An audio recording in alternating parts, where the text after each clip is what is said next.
María. Buenas tardes a todos.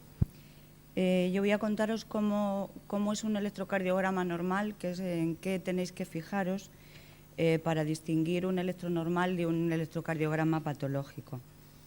Bueno, ya sabemos que para que un corazón funcione con normalidad tiene que generar electricidad y que ésta se propague de forma correcta.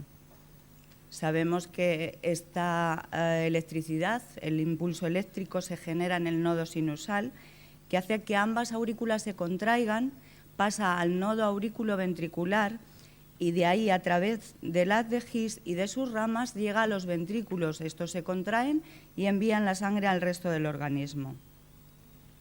Jenny nos ha contado que el electrocardiógrafo es el aparato con el que registramos esta actividad eléctrica. Con él obtenemos este registro que veis en la diapositiva gracias a unos cables y unos electrodos que ya nos ha dicho cómo se colocan. También nos ha contado que cuando la señal eléctrica se acerca a un electrodo, al electrodo correspondiente, al electrodo o la derivación que estamos viendo, la señal, la onda que imprime es positiva. Sin embargo, cuando esa señal se aleja del electrodo o la derivación que estamos mirando, esta señal, esta onda que imprime, es negativa. Con todas esas derivaciones que obtenemos en el electrocardiograma, que son 12, podemos ver las caras del corazón desde diferentes ángulos. Hay que decir también que a veces para localizar determinados infartos hay que poner algunas derivaciones precordiales que no son las convencionales y son las derivaciones precordiales derechas. Estas se colocan en los mismos espacios que las izquierdas, pero en el emitoras derecho. A veces incluso hay que continuar las derivaciones izquierdas de V6 hasta V8. Pero bueno, como os decía, con las derivaciones que tenemos, vemos, por ejemplo, que lo que pasa en la cara inferior del corazón lo miramos con las derivaciones 2, 3 y AVF. Lo que ocurre en la cara anterior lo vemos con las derivaciones precordiales de V1 a V4. En la cara lateral, con la derivación 1 y la derivación AVL, y las derivaciones precordiales V5 y V6. Intentar recordar, no memorizarlo, sino recordar un poco dónde colocamos los electrodos. La cara posterior del corazón, no hay unas derivaciones que la miren específicamente, y entonces lo que ocurre en esta cara sería lo contrario de lo que estamos viendo en V1 y V2. El ventrículo derecho lo exploramos con las derivaciones derechas que hemos comentado, con V3 y V4R. Pero, ¿qué es lo que vemos en un electrocardiograma? ¿Cómo sabemos si es normal? Pues debemos fijarnos en el ritmo y en la frecuencia. Debemos ver con qué, si las ondas se suceden de forma regular. Estas ondas son la onda P, la onda Q, el complejo QRS y la onda T. Debemos ver cómo son los segmentos intervalos PR, ST y QT. El punto J es el punto donde se unen el complejo QRS y el segmento ST. Y la onda U es una onda que no siempre está presente, que tiene un origen incierto y que cuando aparece en el electrocardiograma tiene normalmente la misma polaridad que la onda T que la precede. Decir que un electrocardiograma normal debe ser rítmico. Los complejos QRS, que son esas ondas, esas deflexiones más rápidas que veis, se suceden de forma regular y a intervalos regulares. Que la frecuencia cardíaca la definimos como el número de latidos ventriculares que se producen en un minuto, y que para calcularlo directamente sobre el trazado de un electrocardiograma, pues vamos a fijarnos a ver que un complejo QRS coincide con una línea gruesa del papel milimetrado que nos ha contado Jenny. Vemos nos situamos ahí, un complejo QRS que coincide con una línea gruesa, y contamos el número de cuadrados grandes, el número de cuadrados de 5 milímetros que hay entre dos complejos QRS consecutivos. 300 cuadrados grandes corresponden a 60 segundos. Luego contamos el número de cuadrados que hay entre esos dos complejos QRS y lo dividimos entre dos. Dividimos 300 entre el número de cuadrados que hay entre esos dos complejos QRS. En este caso, habría que dividirlo entre dos, porque son dos los cuadrados que hay entre los complejos. El valor de la frecuencia cardíaca aquí sería de 150. Esto nos sirve cuando el ritmo es regular. También hay otra forma de calcular la frecuencia en un electrocardiograma que es regular, y es memorizar las cifras que tenéis abajo: 300, 150, 100, 75, etcétera. Aquí pues localizaríamos igualmente un complejo QRS que coincide con una línea gruesa. Si el siguiente complejo QRS estuviese situado en la siguiente línea gruesa, la frecuencia cardíaca sería de 300. Si fuese en la siguiente de 150, la siguiente de 100, la siguiente 75, etcétera. Pero ¿qué ocurre cuando el ritmo es irregular? Necesitamos una tira más larga, una tira de al menos 6 segundos, una tira que tenga al menos 30 cuadrados de 5 milímetros. Multiplicamos el número de complejos QRS que hay en esos 30 cuadrados por 10 y el resultado sería el valor de la frecuencia cardíaca que hay en un minuto, en 60 segundos. En este caso serían 13 los complejos que hay en 6 segundos, lo multiplicamos por 10 y 130 sería el valor de los latidos por minuto. La frecuencia cardíaca normal tiene un valor comprendido entre 60 y 100 latidos minuto, pero es normal que los niños tengan frecuencias superiores a 100 latidos y que los atletas tengan frecuencias por debajo de 60. Hablamos de bradicardia cuando la frecuencia es menor de 60 latidos minuto, como ocurre en este trazado, y que si contamos el número de cuadrados que hay entre los dos complejos QRS, pues son un poquito más de 6. Si dividimos 300 entre 6, la frecuencia sería de 50. Como es un poquito más de 6 cuadrados lo que hay, pues sería la frecuencia cardíaca de este trazado sería un poquito menor de 50. Al contrario, cuando la frecuencia cardíaca está por encima de 100, hablamos de taquicardia. Pero aquí tendremos en cuenta también que durante el esfuerzo o el estrés la frecuencia cardíaca sube. Eso denominamos taquicardia sinusal, que puede alcanzar cifras de 150 a 180 latidos minuto. Y comenzamos el estudio de las ondas con la onda P. La onda P es el registro de la despolarización o la activación auricular. Si recordamos dónde se encuentra el nodo sinusal, la activación auricular va a ir de arriba a abajo, de detrás hacia adelante y de derecha a izquierda. La onda P debe tener una duración de de hasta 0,10 milisegundos y una amplitud de hasta 2,5 milivoltios, es decir, va a medir 2,5 cuadritos de ancho por 2,5 cuadritos de alto. Suele ser redondeada y simétrica. En ritmo sinusal y recordando cómo situamos las derivaciones, la derivación 2 que tiene su polo positivo en la pierna izquierda y la derivación AVR que está colocada en el hombro derecho, será positiva en la derivación 2, es decir, la electricidad se dirige hacia la pierna izquierda, va hacia abajo y sin embargo huye del hombro derecho. Puede ser positiva en más derivaciones, puede ser positiva en la derivación 1, en la 3, en AVL y en AVF, pero esto va a depender de la posición del corazón. En personas altas el corazón está más verticalizado y en las personas obesas, por el contrario, el corazón está más horizontalizado. Estos son ejemplos de variantes de ondas P. Son ondas P anormales, tanto por la duración como por la amplitud. Son trastornos inter e intraauriculares.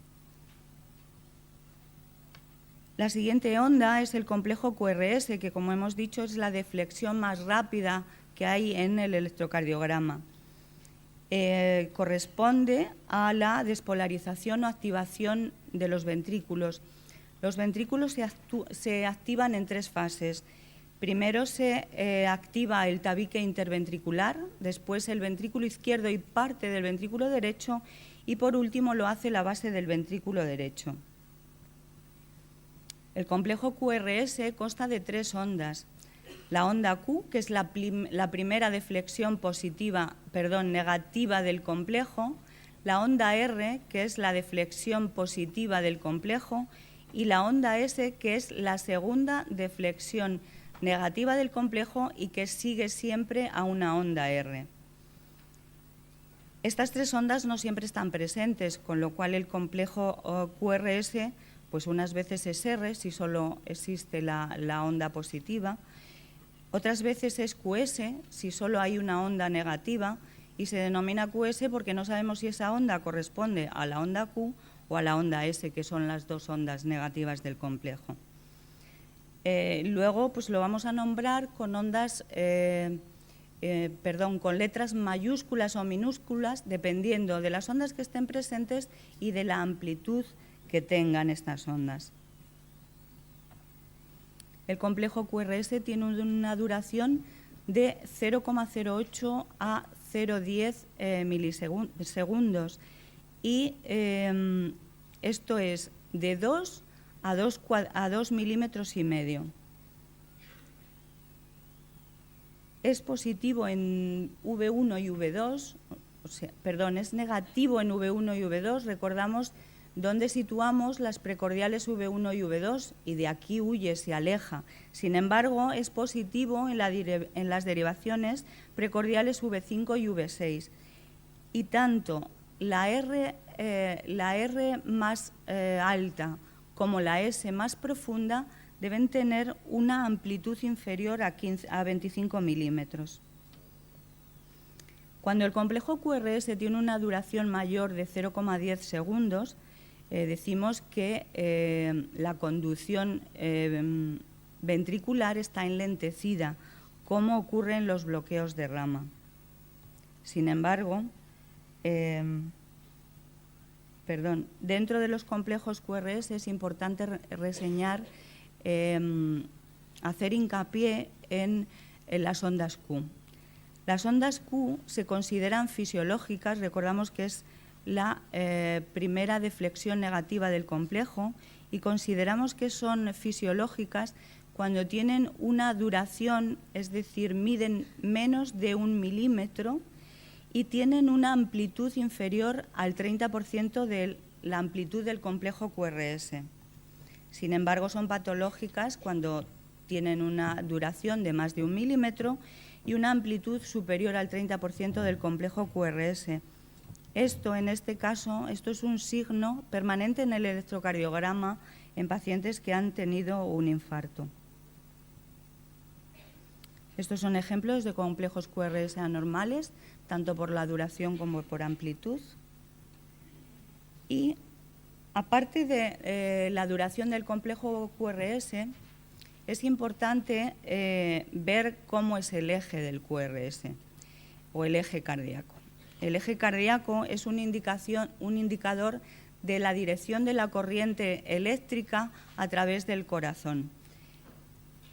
Empieza, recordamos, en el cuadrante superior izquierdo de la diapositiva, empieza en el cuadrante superior derecho, es decir, recordamos dónde está el nodo sinusal, pues empieza en el cuadrante superior derecho y se dirige hacia el cuadrante inferior izquierdo, hacia la punta del corazón. ¿Para qué nos sirve? Pues nos sirve para localizar la posición del corazón, para localizar lesiones cardíacas como bloqueos de rama, hipertrofias ventriculares.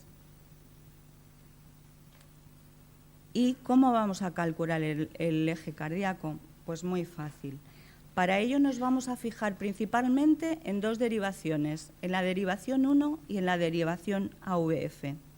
En la imagen que tenéis en la diapositiva la dividimos en dos, de forma horizontal. En la parte superior, en la mitad superior, colocamos los valores negativos y en la mitad inferior los valores positivos.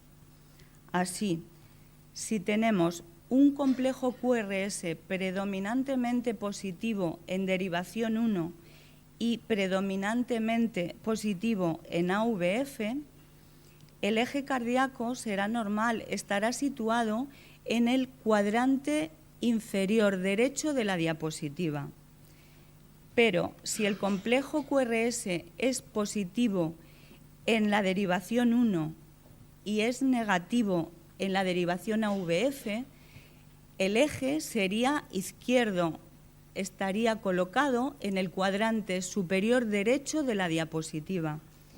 Y por último, si el complejo QRS es predominantemente negativo en derivación 1 y positivo en derivación AVF, el eje sería derecho, se sitúa en el cuadrante inferior izquierdo de la diapositiva.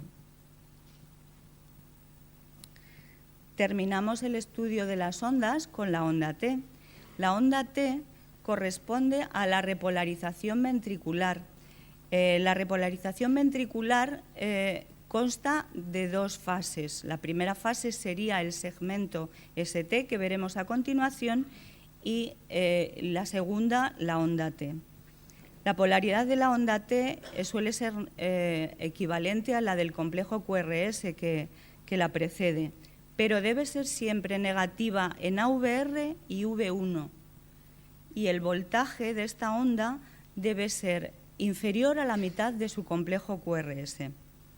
Deciros también que las ondas T pueden ser negativas igualmente en V2 y V3 en personas jóvenes o en algunas mujeres adultas. Esto también es normal.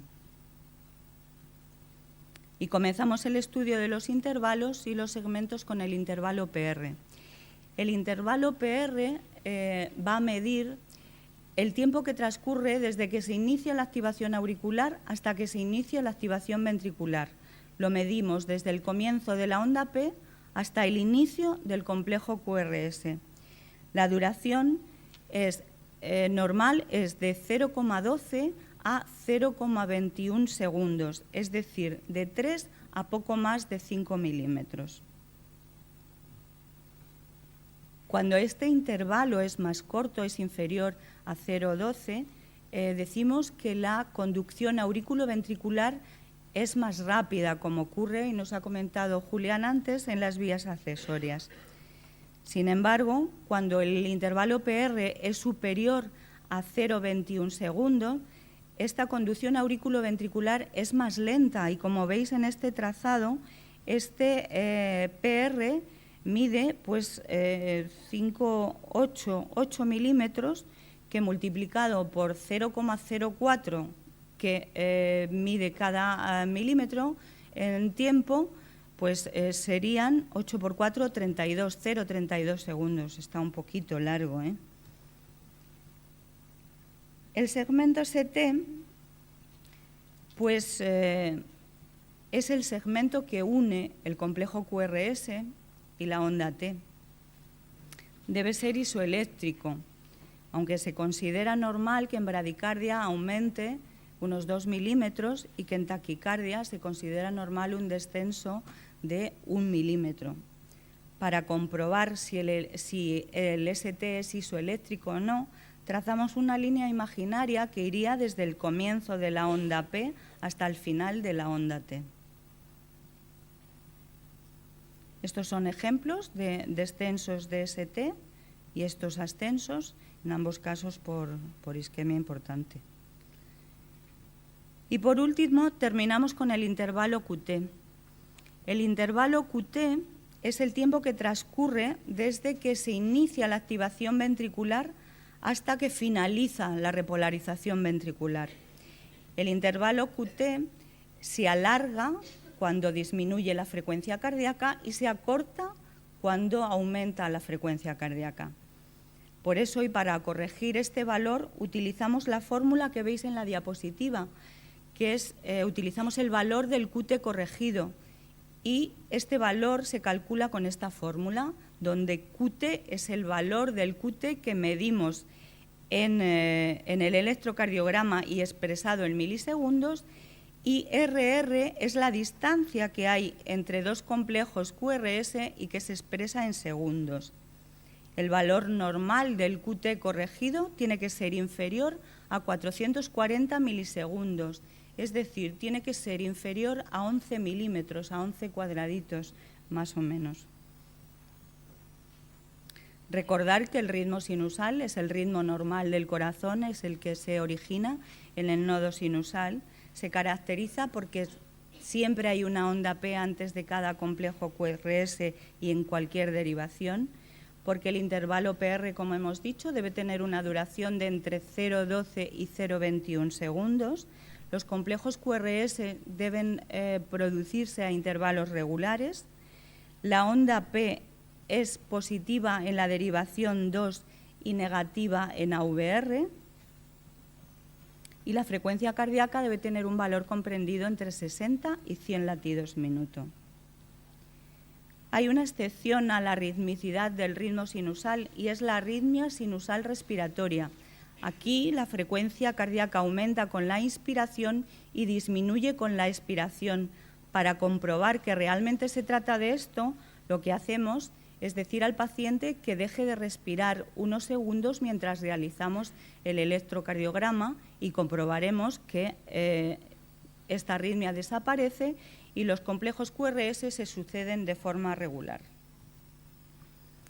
Y vemos aquí un ritmo en el que los complejos QRS se producen de forma rítmica, son regulares, pero no hay una onda P antes de cada complejo QRS. Esto es un ritmo que se origina en el nodo auriculoventricular y que se denomina ritmo nodal. Y llegados a este punto, pues cuando nos encontremos un electrocardiograma, cuando tengamos un electrocardiograma en la mano y tengamos que ver o pensar qué es lo que nos está diciendo, si es normal o hay algo patológico, pues ver que seamos capaces de ver primero qué ritmo tiene este electro. ¿Es rítmico primero? Si los complejos QRS se producen de forma rítmica, ¿cuál es la frecuencia? La frecuencia, pues de nuevo os recuerdo, localizamos un complejo QRS que coincida con una línea gruesa, contamos el número de cuadrados grandes que hay entre dos complejos QRS y dividimos el número de cuadrados, o sea, dividimos 300 entre el número de cuadrados. Eso nos dará el valor de la frecuencia, en este caso es de 60 latidos minuto. Vemos cómo es la onda P en la derivación 2 y la derivación AVR. Recordamos que debe ser positiva en derivación 2 y AVR. También he comentado antes que puede ser positiva en otras derivaciones, en 1, en 3, en AVL y AVF. Pero si vemos que la onda P es positiva en derivación 2 y negativa en AVR, podemos decir que el ritmo es sinusal. Medimos el intervalo PR y si es como en este caso, tiene una duración de 0,12 segundos, luego es normal. Decíamos que el intervalo PR debía tener una duración de entre 0,12 y 0,21 segundos. Medimos el complejo QRS, la amplitud, la anchura del complejo QRS, en este caso mide 0,08, luego está dentro de la normalidad. Recordamos que puede medir hasta 0,10 segundos, es decir, de 2 a 2 milímetros y medio. Vemos que la polaridad de la onda T en general debe ser, como he dicho, similar a la de su complejo QRS, pero debe ser negativa en derivación AVR y negativa en derivación V1. En esas dos derivaciones debe ser siempre negativa.